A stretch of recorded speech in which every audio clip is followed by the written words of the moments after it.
as we talked about Uranus, consciousness, sound, frequency, sacred geometry, math, high mathematics, numbers that are the foundation for this matrix, the divine matrix. All of geometry that underlies all of the creation that lives on Uranus. Uranian state of love is when those geometrical, however cold and mental it sounds, or numerical formations come to harmony. Coherence. That's coherence. And that's the feeling in human form of love. Although Aquarius is mental and Uranus is a mental plane, and everything in this created reality is mind-based, that doesn't make it cold, because coherence, harmony, just like that mandala behind me, is love. Well, hello, everyone, and welcome to the Astrology Hub podcast. I am so thrilled to be here with all of you and so looking forward to the conversation that we are going to share with you here today. I am back with the one and only Natasha Alter. For those of you who don't know Natasha, please, we have so many amazing episodes with Natasha. We're going to put the links to those in the chat. You can hear more about Natasha's background, how Natasha and I came together, why Natasha is literally at the foundation of Astrology Hub and all that we offer here, and also her perspective on astrology and the planets and the universe. There's a wealth of beautiful information available to you. So go ahead and check out those links. What we're going to be covering here today is Uranus. I got one of those notorious phone calls from Natasha. We need to talk. And this time it's about Uranus.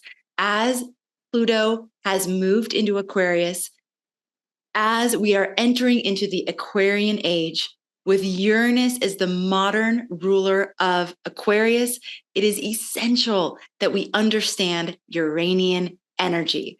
So Natasha has a lot to share with us here today. And Natasha, welcome back to the show. I'm so happy that you're here. Thank you so much for welcoming me. And so is my dog happy to be here? Hi, Ravi. All right.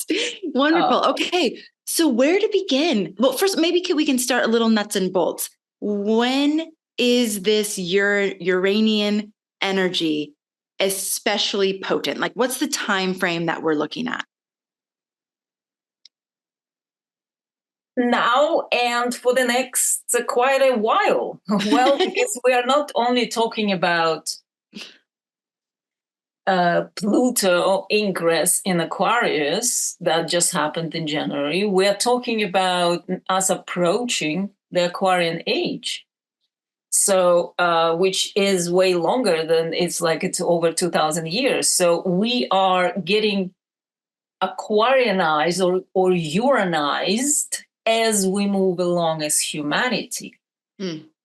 So in terms of time frame, there is no any kind of lines to demark. It would be kind of erroneous to give that kind of perspective. It's just we are in it and we're going forward with it. And a lot of what is happening with humanity as we speak is indication of humanity moving to a more Aquarian kind of expression of its essence.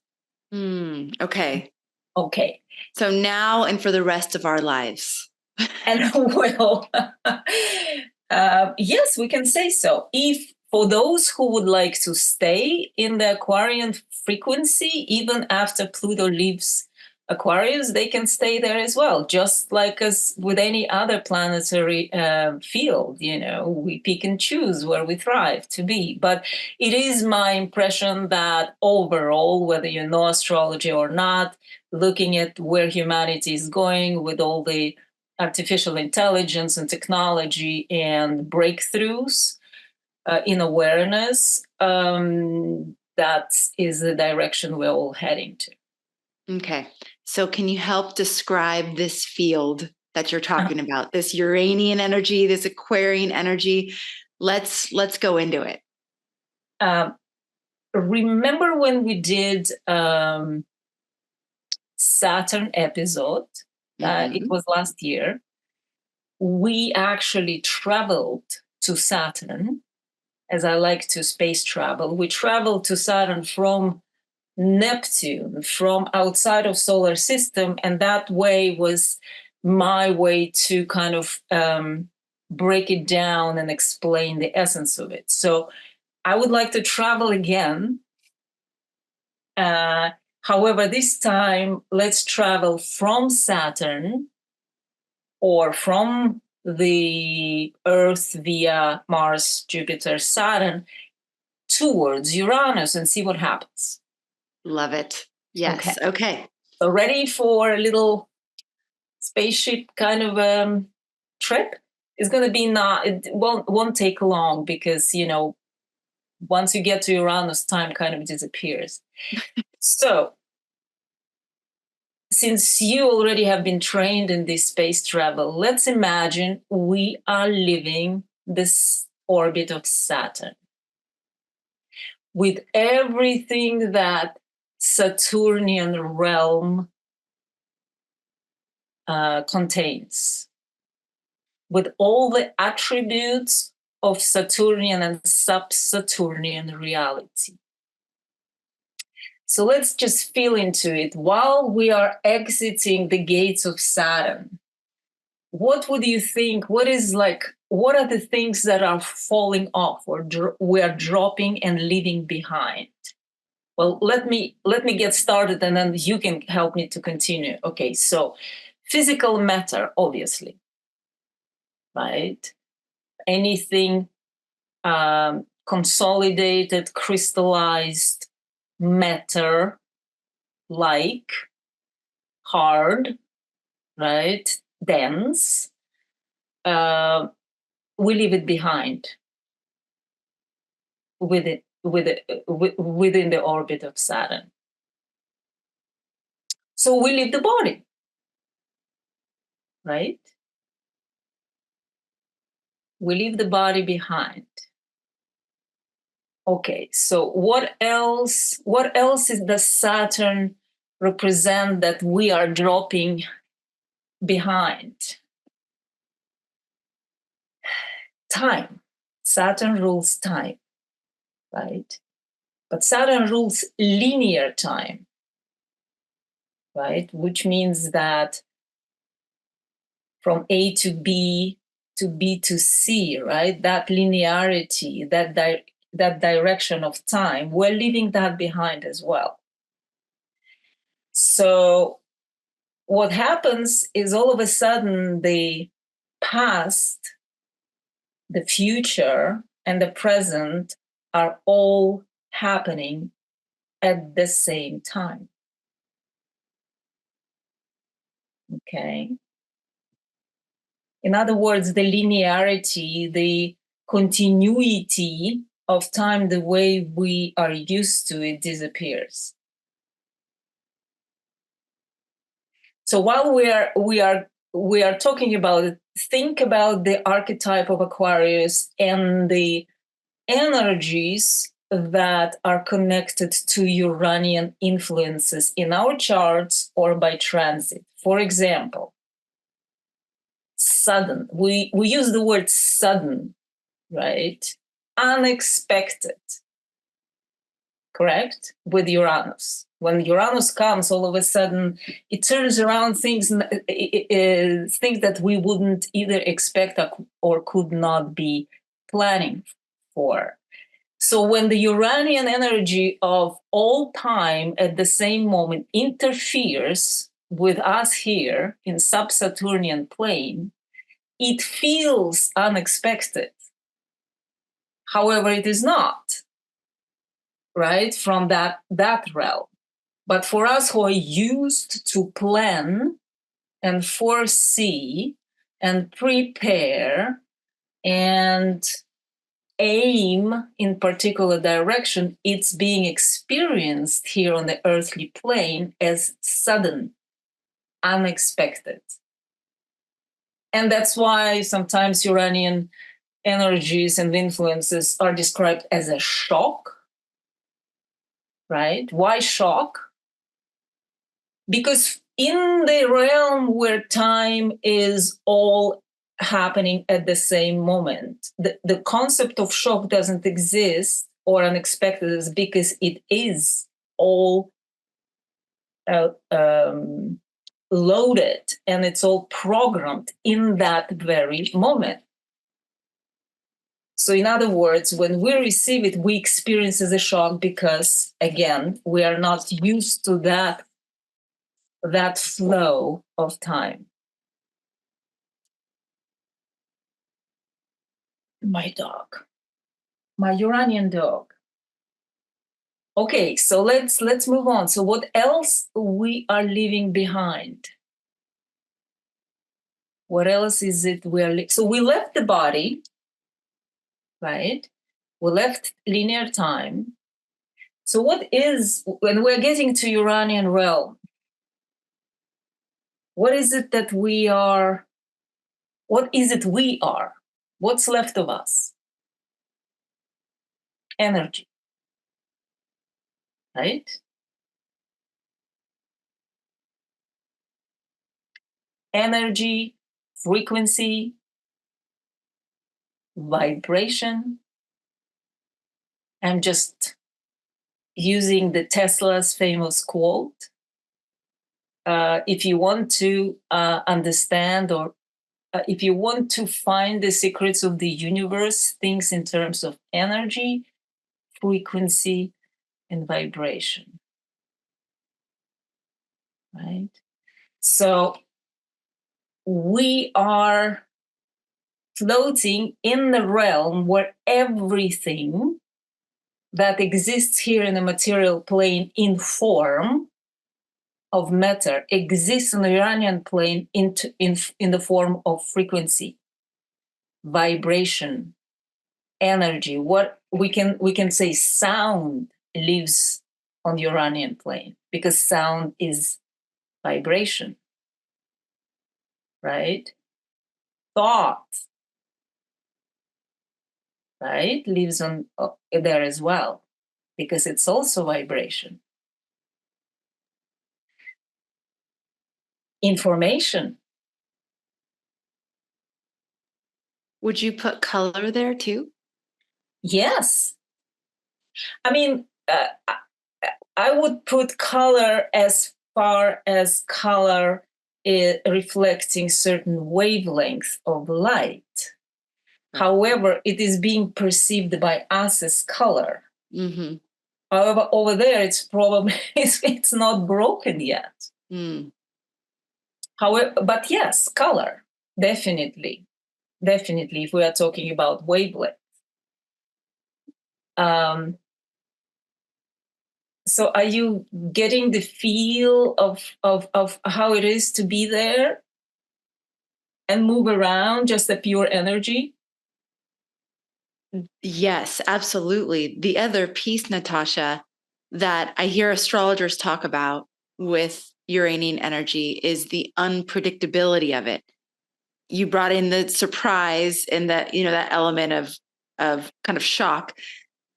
I've also heard many times it's never going to be what you think it's going to be. Exactly. Like when you're trying to anticipate what a Uranian transit might bring, it's not going to be the thing that you think it could be. Exactly. And what you're explaining explains why, because what we can imagine is still within that Saturnian realm of what we believe is possible or what we think is possible within the confines of this reality. Exactly. And so that Uranian, it goes beyond that.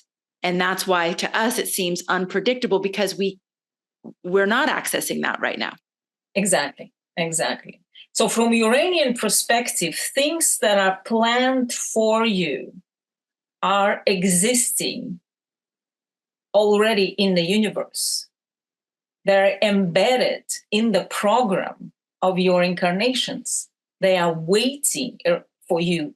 However, when it's time, when it's turn for those events to happen, and we haven't yet had experience of anything like that, it feels to us absolutely unpredictable and hard to even foresee or imagine. As we said, the future and the past and the present exist simultaneously. This is not my invention. This is simply physical, the realm of physics. You can hear physicists talking about it, right? So when Uranian transits are bringing something we could never expect, it's bringing it from the matrix that is already there in our story. You see, the Uranian realm is a purely mental one.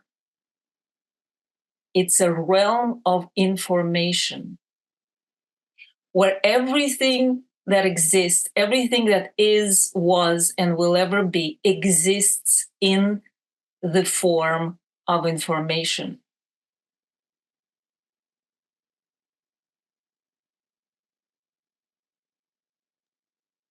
It's like the divine database.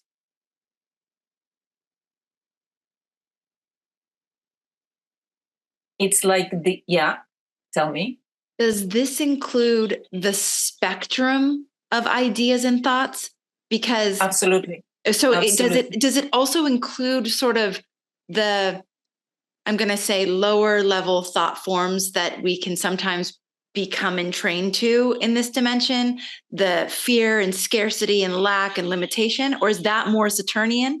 And the Uranian thought forms are of a different energetic frequency, or is it all like, is the Uranian frequency the idea sphere, like where thoughts live?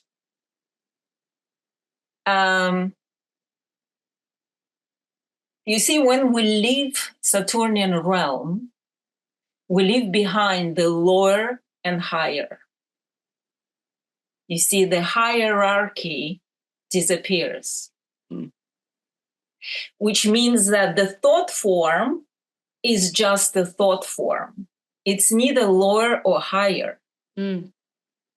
The pattern is just the pattern.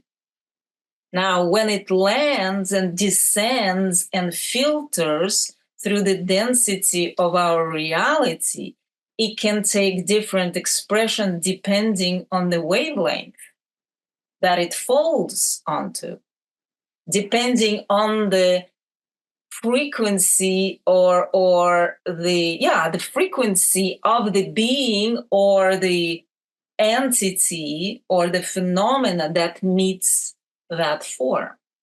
Whoa.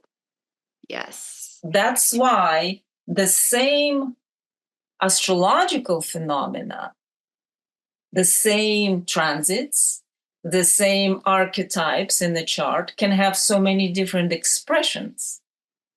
The energy and the principle is the same, the pattern, right? The design is the same.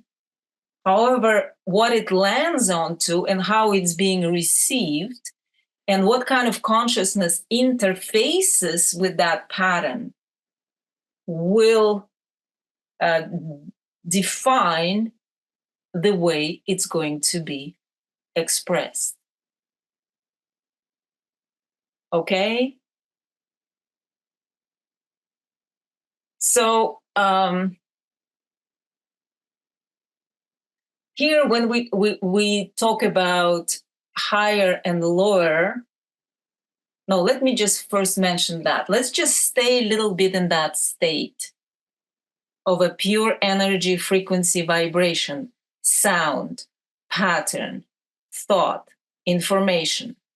Just imagine this massive divine mind where all the probabilities of its expression are already coded in that realm. All the potentialities, all the version of creations, all the version of you, all the version of anything that exists, all of the probabilities, depending on choices, it's already encoded and exists within that divine mind.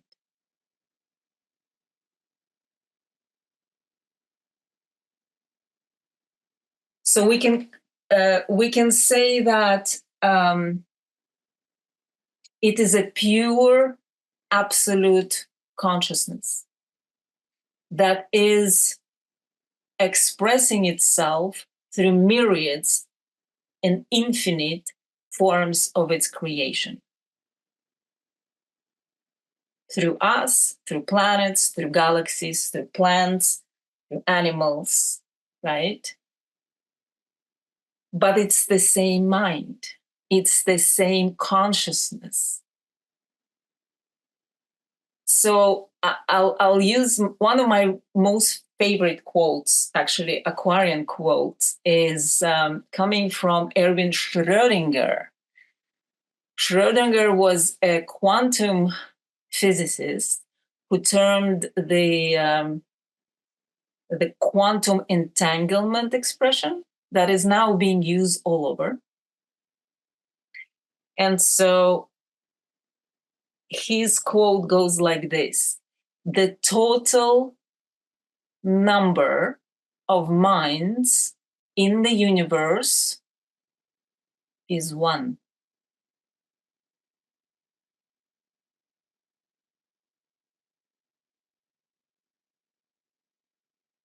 You know, if we even go deep and contemplate and take time and contemplate and meditate on that expression alone, on those few words alone, we can break through a lot of separation.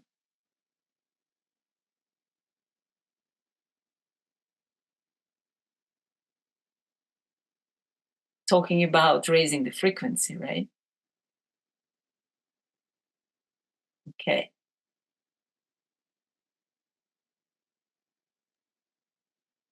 You look a little bit overwhelmed. I'm bubbling over with questions, but I don't want to interrupt you because it's just so good. Well, let's stay within this realm a little bit so we kind of can savor it, saturate it, and then a few minutes from now, we'll have the questions. Okay. Perfect. Okay. Now, let's just mention what we already kind of briefly talked about. When we leave Saturn, what we're leaving behind is hierarchy.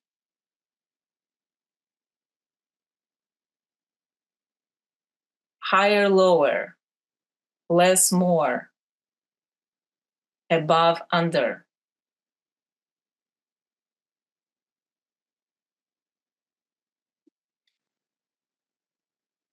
Which Saturn is so famous to be about.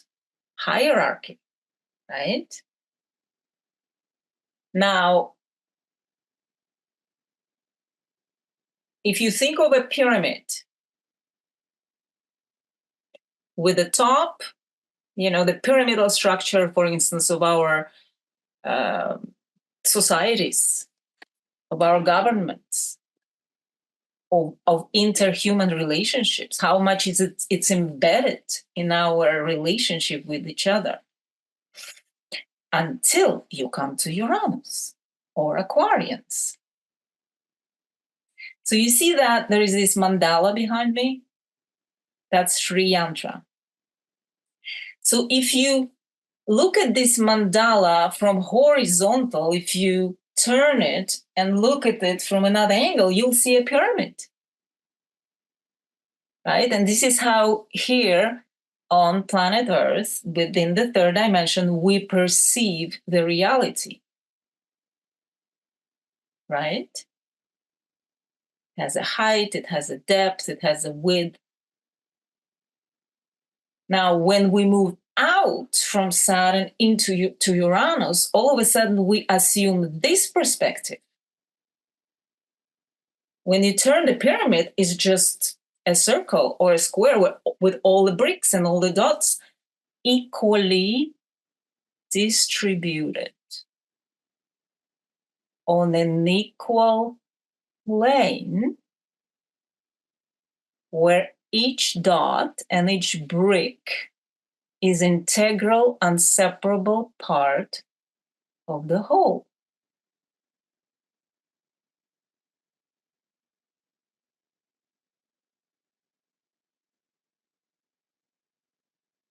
Now, when we think about Aquarians and Aquarian essence and Aquarian nature, which is often associated with what? Humanitarian, equality, brotherly love, right?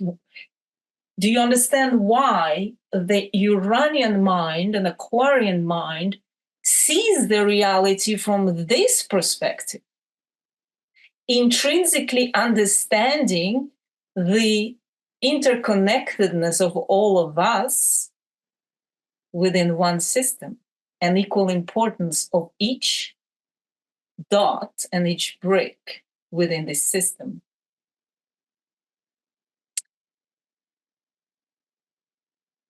Now, I'm going to stop because I'm seeing you have full of questions, and I can't deny you that.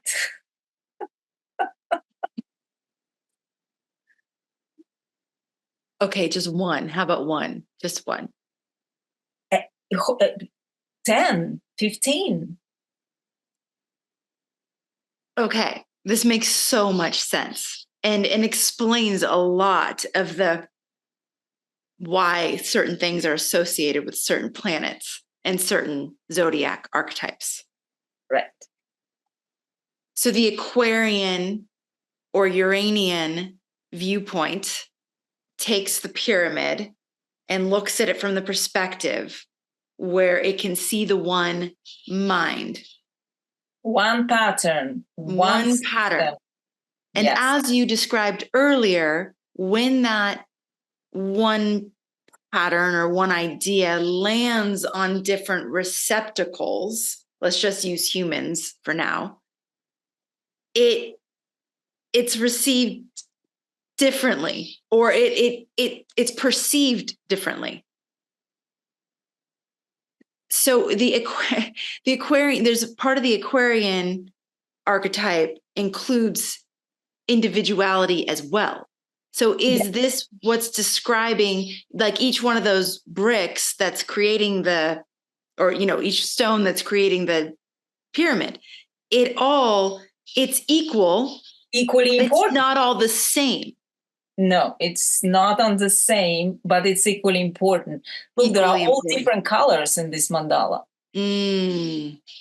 And every color has important in the gamma in the spectrum of colors. Mm. Equally important. So each dot is individuated, but it is knowing that it is a part of the whole. Mm. Because without that dot, the whole thing will fall apart. Hmm. Ooh. And is this, will we get into sort of again, if there's no hierarchy, there really is no like shadow element, or is there? I mean, how do we understand? Because I'll go back. We've done some episodes about the quote unquote shadow of Aquarian energy, mm-hmm. where it's taking this sort of like hive mind concept, mm-hmm. and kind of like whitewashing everyone, where it's like everyone now is the same. Yes. It's the opposite of individuality. Right. I was born in a communist country. Right. So they tried to create an Aquarian reality or Aquarian society. And as a result, the equalization of each human led to the deprival of individual from its natural or unique expression. Mm. So those are the extremes of how it can be expressed. Again, we're talking about, I mean, we're living in a very, very low vibrational realm. The third dimension is where the energy slows very much. I don't know if it's to the max. I don't know if there is any slower than this. However, the frequency is very low, which means that the energy comes down and breaks down in those expressions that are not wholesome and holistic, because again, it's being filtered and taken apart, from its original unified kind of a existence. So the shadows are happening when let's say when we're limited in our access to the unified consciousness, then the expressions are getting distorted, or not even distorted. This is how it's being expressed when you cut off your awareness and consciousness from the divine unity. You see what I mean? Yes. So when we leave Saturn, we leave fragmentization. Mm-hmm. We leave the concept of separation, right? So we come into the field where everything belongs to that one consciousness, expressing itself in infinite amount of versions, including the low mind and the darkness and the shadow, all of that, including all of that, all the versions of creation are part of it. You see, it's almost like God is watching itself. Okay, this is how it can go. This is how I can be. This is how dark it can get. It is, but it's a part of self-cognizing universe, right? Self-reflecting universe, self-learning mind. Again, as I said, like the Schrodinger's quote, the total number of minds in the universe is one, and then it seeps down. And in our realm, the perception is so fragmented and separate that we perceive each other as separate, of course, consciousnesses, individuals. There is me, there is you, we are here, you are there, you think this way, I'm thinking that way.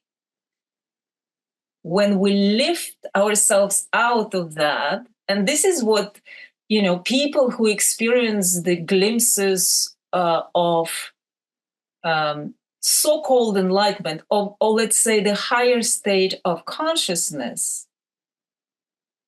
that's where they are reaching. They are tapping into this unified reality. Ramana Maharshi, one of the very revered Indian masters, was once asked a question, what do you think of others? Or what do you think how one should treat others? And his answer was, what others?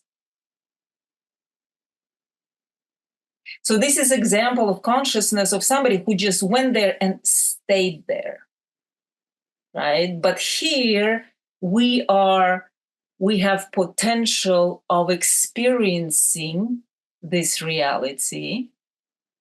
And Aquarian people are more than any other archetypes, are naturally wired to kind of intrinsically understand that we're all interconnected. That's why the tendency to organize together, right? That's why when we're talking about Aquarius, we're talking about groups. They like groups. Why do they like groups?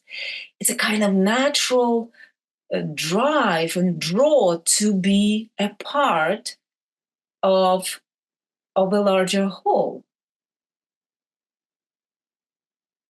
Or friendship. Why does Aquarians are famous for being good friends? Why does Uranus, Aquarius rules friendships? Because there is a connectedness which transcends the sexual, emotional in terms of water-based kind of a liking, disliking. It's beyond liking. It is the kinship. It's alliance. It's this innate kind of proclivity to understand the importance of connectivity and interconnectivity. So the Aquarian love or Uranian love is the expression of that consciousness of connectivity. Questions? You like questions about the quote unquote shadow aspects that get associated or attributed to Aquarius. Why detached? Why detached? Okay, so first of all, Aquarius, Uranus, we are beyond water element, right? We are before Pisces, which is water, but we are mental energy, right? On Uranus or in Aquarius. So clearly, the expression won't be water-like, emotion-based. It's a mental. It's a mental principle. Again, it's like with this pyramid versus mandala. It's all the angle of perception. If we have detached, let's look into what is the opposite of detached. It's attached, right? Now, what is attachment based on? Attachment is based on the consciousness of separateness, right? Aloneness. And then when you have something or somebody that you want to claim your own, your fear of losing it or not having it will form a response of trying to cling to it, which creates attachment. That's what we call attachment. So if Aquarius intrinsically is already connected to everything, mentally, it doesn't need to claim. It doesn't need to claim property. There is no need to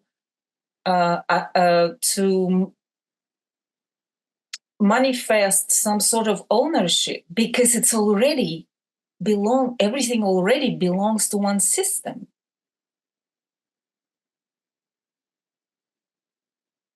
Right? Mm-hmm. So detachment, has this emotional overlay of coldness. Right. Yes. Right. And that's what people don't like, they might not like it. There is no, well, of course, the person who is, let's say, water-based, let's say Scorpio meets Aquarius and wants to engage Aquarius in the drama, because the drama, the emotional interchange, it kind of is the proof of connection or care. So let's say the Scorpio will poke at Aquarius. Come on, like show your emotion, engage with me. Why are you indifferent? Why are you not responding?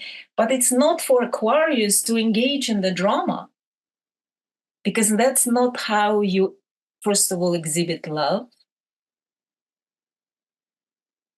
or commitment or devotion or liking. You can talk about things.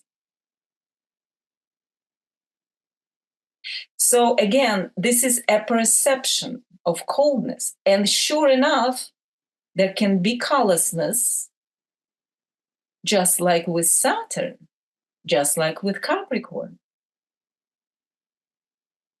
There can be emotional withdrawal, but it's not necessarily, in my astrological, let's say, language, translates into indifference or non-caring. Because any archetype can turn out to be cruel, unkind. You can find it within expression of all archetypes.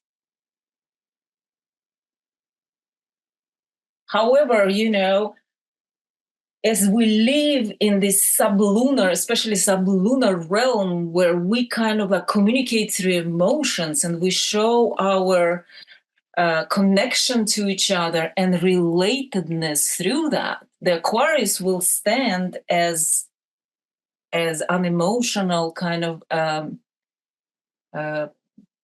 cold being. It all depends on the personal inner framework of how this energy will manifest in each individual. How about the quote that gets attributed to Aquarius quite a bit, which is that it loves humanity. It's the humans that it's not so fond of. Why would you think that comes up? Well, because humans is individual relationship, one-on-one. You see, Aquarius feels far more comfortable in the context of interconnectedness, community. Yes, it's more of a thought or the energy of this hive mind that it thrives on. Yeah, and it gets its excitement upon. However, one-on-one is not necessarily Aquarian forte. Because then you have to go down into all of this mushy kind of like personal, intimate, and Aquarius is not, famous to thrive in intimacy, although it can. You see, we are talking about natural predispositions. Yeah. And it's very generalized. Yeah. And we cannot apply it to the chart of the person who has Sun in Aquarius or Moon in Aquarius, while all of the other planets are testimony of abilities to engage at a very deep interpersonal level. So let's just all remember, we're generalizing. Picture this. You step into the new year not just with a list of resolutions, but with a pocket full of insights from the stars that help you make choices about timing, direction, and focus. Put together by an all-star cast of our best astrologers, our free 2024 Astrology Blueprint is more than predictions. It's your personal cosmic playbook for the whole year. Think of it as a chat with the universe, a way to catch those sparks of clarity that light up your journey.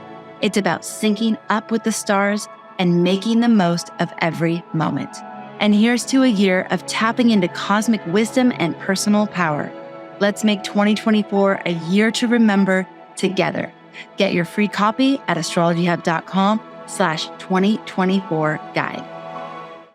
A couple of weeks ago, I interviewed my brother, who for me is an Aquarian poster child. He's Mhm. not initiated into the astrological language, so he would never think of it that way.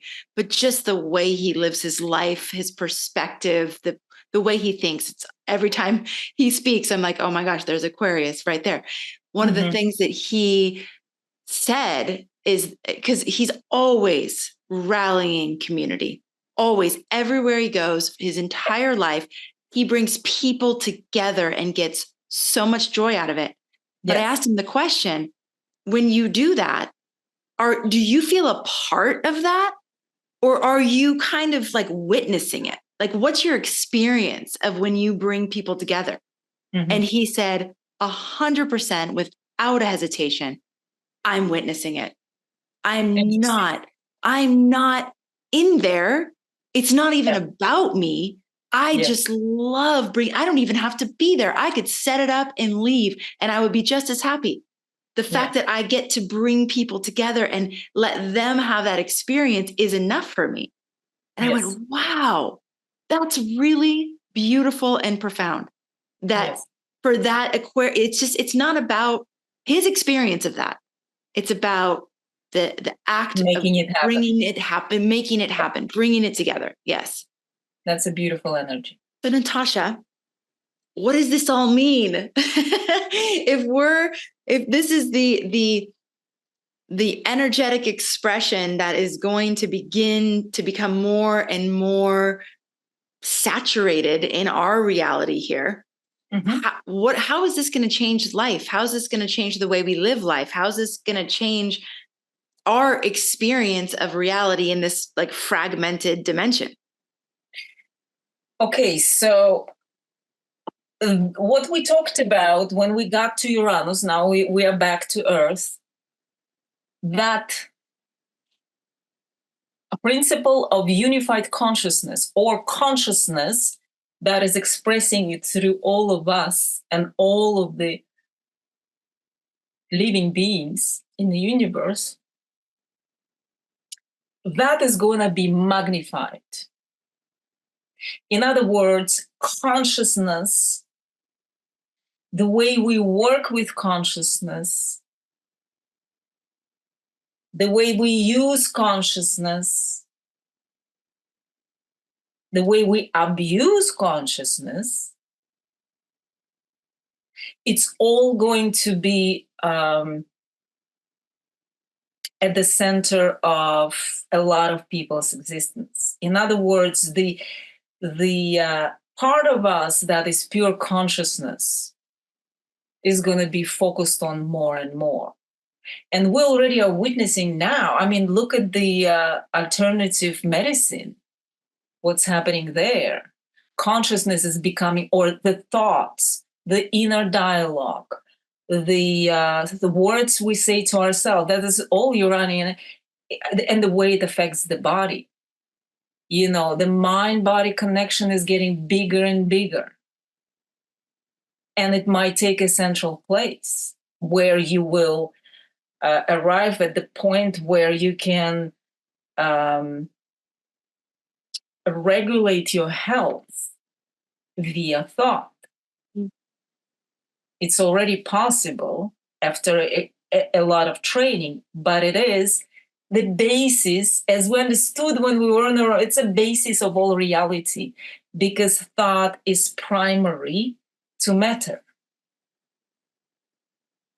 So humanity, more and more, we are going to more and more understand how our consciousness, our mindset creates our reality. Our expectation of reality creates our reality.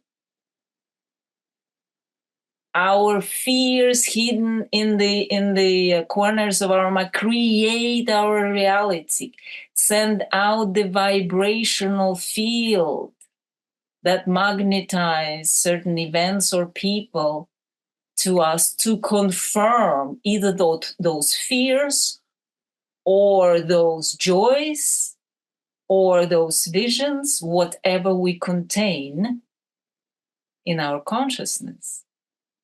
So that is, how it's going to take a central place in our existence. I mean, look at the alternative, even conventional medicine is starting to use more and more sound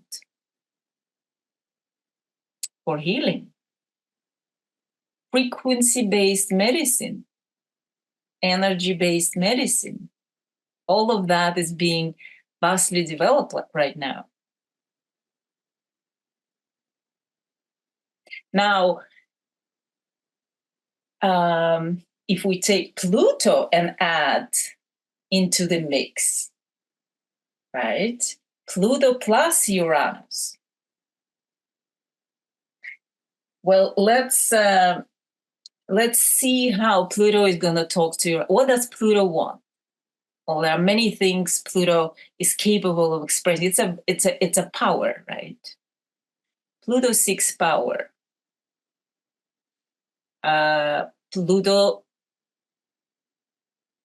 wants to use the energy, whatever it comes to transform, transmute, and or manipulate, right?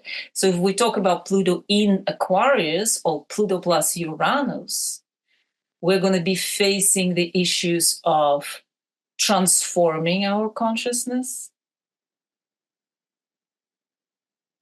cleansing our minds, using our thoughts,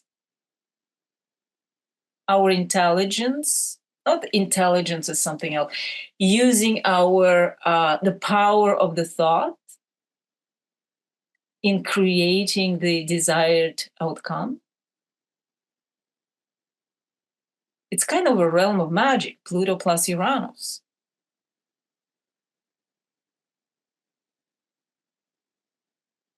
Now, as it is always with Pluto, using, transforming, abusing, controlling,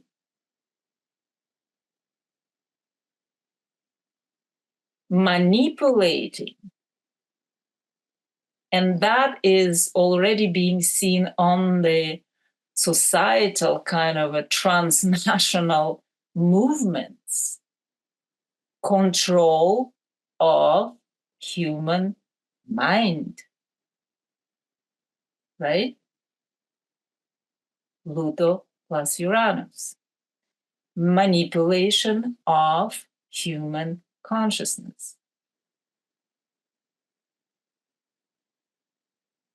Hacking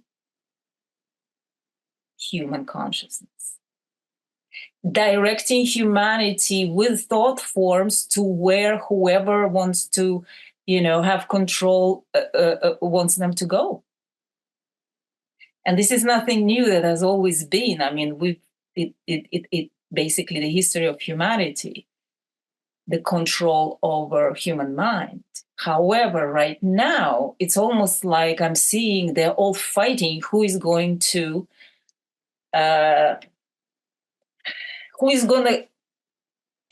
come up with the most clever devices to tap into human mind. And I think I saw in the news yesterday, the chip inserted. I mean, this is all, of course, part of the trend. So what it means. Oh, and by the way, I've seen recently something that shocked me but not surprised me at all.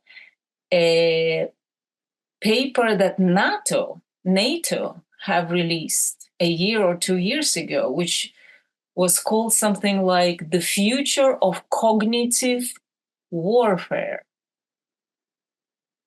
stating that the battlefield of the future won't be the weapons and the humans fighting each other with weapons. The battlefield is going to be the human mind. How is that for Pluto plus Uranus combo?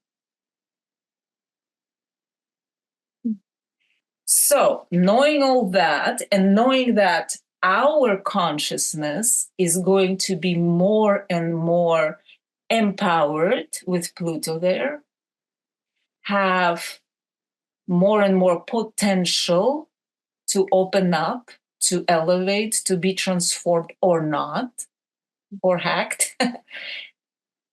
We really need to discipline and pay a lot of attention. We don't need to, but my advice would be pay a lot of attention of what is it we're allowing to enter our minds, our information field.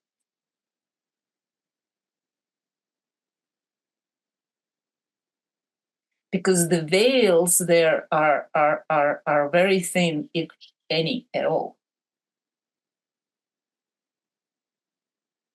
We got to be really discerning into what kind of energy, frequency, vibration we are letting enter our precious consciousness.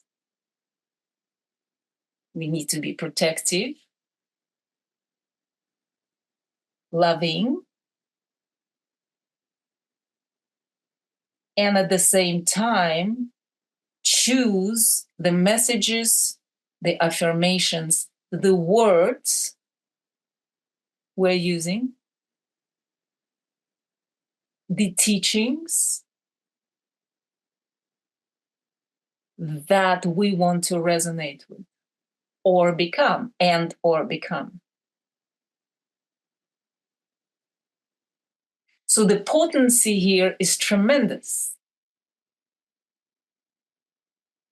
For those interested in cultivating higher consciousness, opening up our minds to whole new dimensions, new realities, to connect to this divine mind to the degree we humans can, to experience that wholeness and that harmonization with all that is a very important time.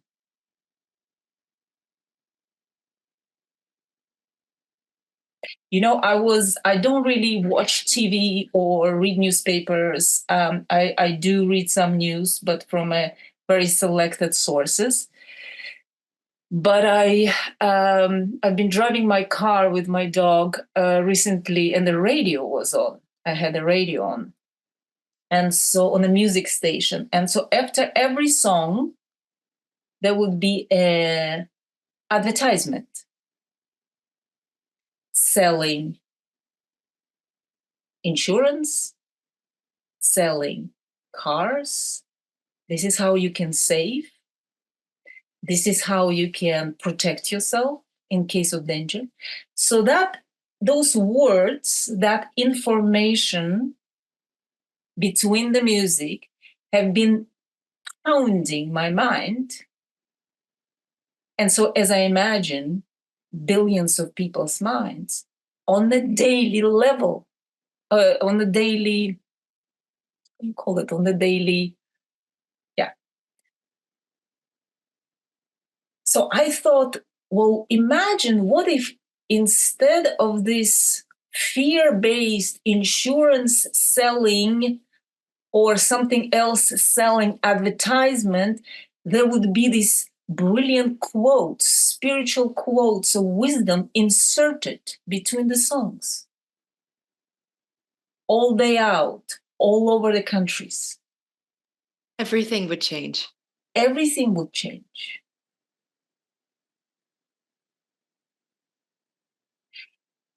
So, whether there is somebody interested in keeping us at a certain level of consciousness or not, obviously there is. It is up to us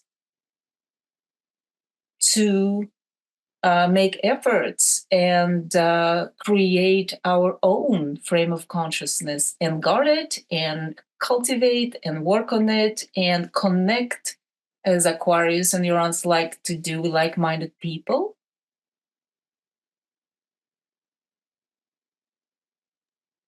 There's strength in that. There is strength in that.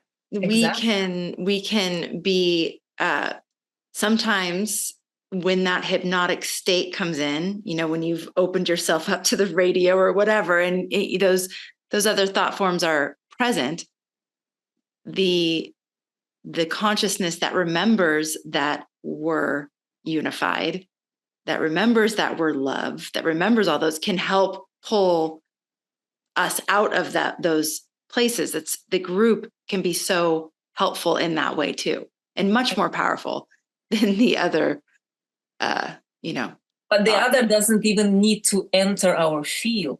Right. It doesn't. Natasha, it seems to me, and maybe eventually we'll get to do a Neptune episode. Oh, yeah. But something you said earlier, there's so many puzzle pieces coming together for me. I don't know about all of you, but wow. This idea that thoughts precede matter, when taken from the literal concept of Uranus being further out than Saturn, it's like, Uranus precedes Saturn. Right, of course, because Uranus comes and when you did the first visualization, when we were talking about Saturn, and when our soul in that visualization entered through the gates of each planet, and at each planetary gate picked up something, or absorbed, I don't know how to think about it, but, merged with the consciousness of the planets as we went through those gates. Mm-hmm. It makes sense because we have Uranus there, and then we go into Saturn, and that's when those thought forms start to crystallize and fragment and all that. And Neptune is further out than Uranus. Yes. So when you're talking, I'm thinking, what does Neptune have for us that we pick up first? And that to me is this love, because all the things you're talking about with Uranus and the abuse of power and the abuse of consciousness and the manipulation, it's when Uranus forgets about love. When Uranus, and I'm just not saying Uranus, that isn't even the right way to say it. It's consciousness without love, or consciousness where love is blocked, is when those desires to abuse and manipulate and all that would even come in. So Neptune setting the tone or the frequency of love, that then all these things filter through. Yes. It's a different experience of the same energies. Yes. However, we don't leave love behind when we pass by Neptune and move towards Uranus. No. It filters through everything. Well, love is an interesting word, because everybody, and there are so many connotations and there are so many experiences. When each of us hear the word love, we will have maybe a little bit different sensation. Right. So what is love? Well, I was thinking agape love. I was thinking, the highest expression of love, whatever, but agape love. Okay, agape love. Well, let's move to Uranus and see what happens with that love. Okay. Yeah. So as we talked about Uranus, consciousness, sound, frequency, sacred geometry, math, high mathematics, numbers, that are the foundation for this matrix, the divine matrix. All of geometry that underlies all of the creation. That lives on Uranus. Now, Uranian state of love is when those geometrical, however cold and mental it sounds, or numerical formations come to harmony. Coherence. That's coherence. And that's the feeling in human form of love. Oh, yes.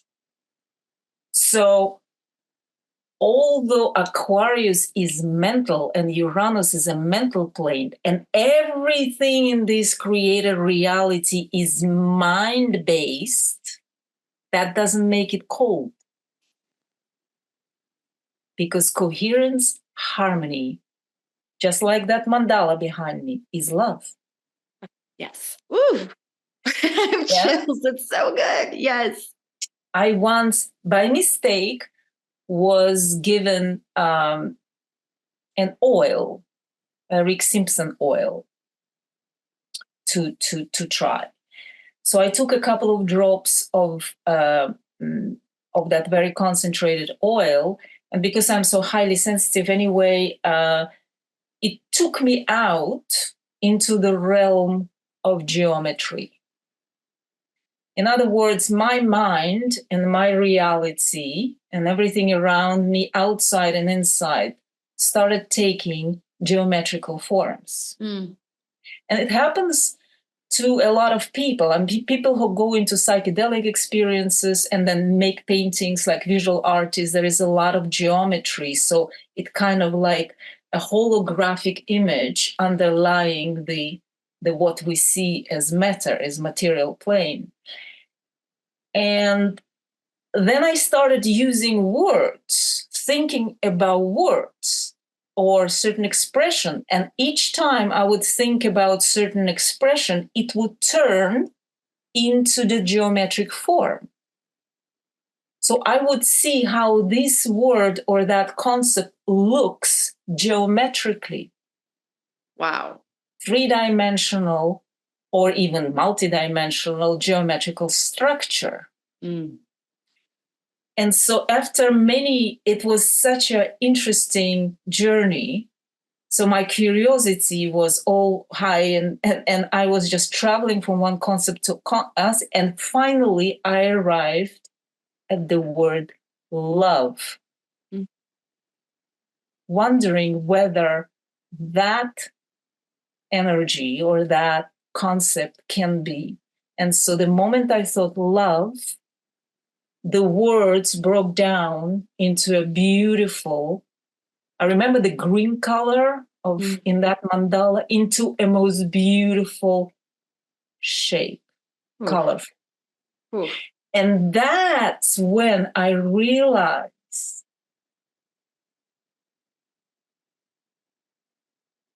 that everything in this universe seeks to harmonize into the oneness. And when that happens, that's what love, the divine love, is.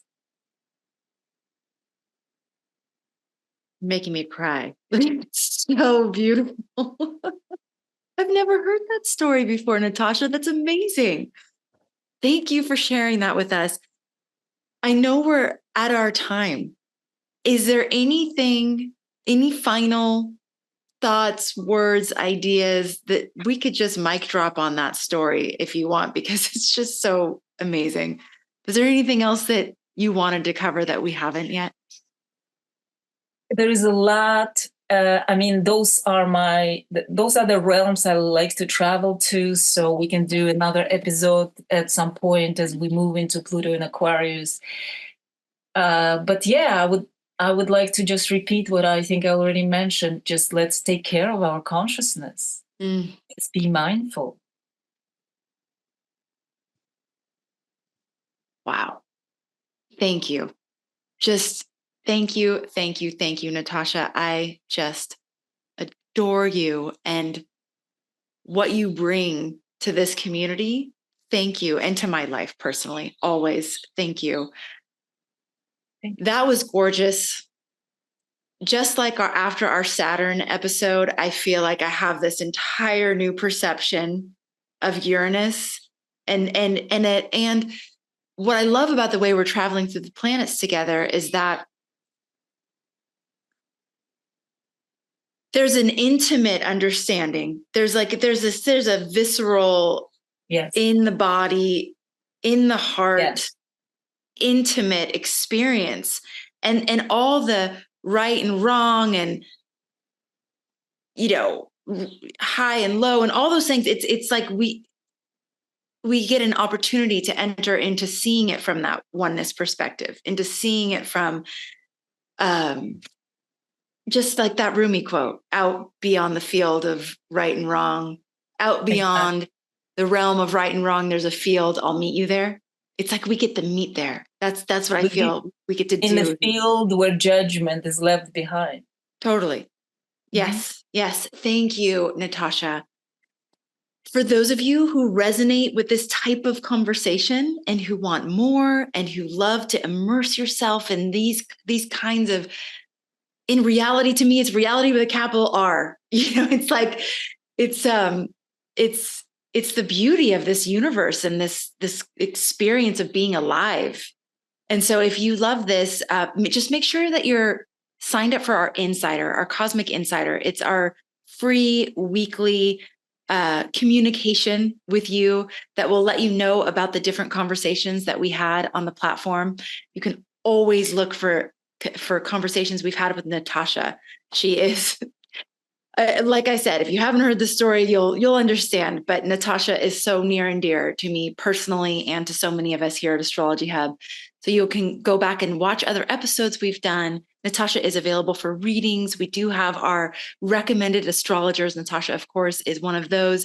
You can go to astrologyhub.com/connect and connect with an astrologer, including Natasha. And we would love to stay in touch. So astrologyhub.com/insider is the way to just stay in communication with us. And Natasha, thank you so much. Thank you for being that voice that connects with me and says, we need to talk. We need to talk. I love you so much. Thank you all for being here. Thank you for being a part of this conversation and these explorations. Thank you for being a part of our community. And thank you for making astrology a part of your life. We'll catch you on the next episode.